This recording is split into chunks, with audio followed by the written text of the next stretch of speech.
আসসালামু আলাইকুম ওয়া রাহমাতুল্লাহি ওয়া বারাকাতুহু। আসুন সম্মানিত বন্ধুরা, আজকে আমরা শুনব একজন সুফি সাধকের কাহিনী।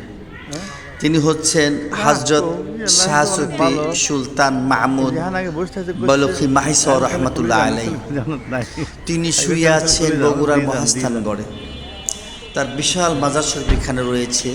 প্রতিদিন হাজার হাজার মানুষ এখানে এসে তার মাকবারাহ জিয়ারত করেন এবং আল্লাহ পাকের কাছে দোয়া করেন।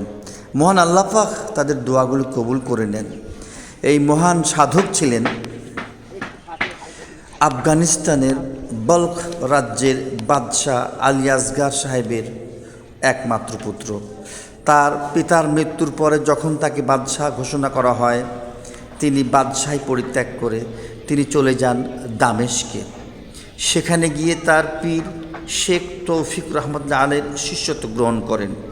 সেখানে এক যুগ তার কাছে থেকে অনেক এলেম এবং তাসাউফ অর্জন করেন এবং সেখান থেকে তার পীর কেবলার নির্দেশে তিনি চলে আসেন বাংলায় এসে বগুড়ার মহাস্থানগড়ে তিনি এখানে নদী পার হয়ে আসেন।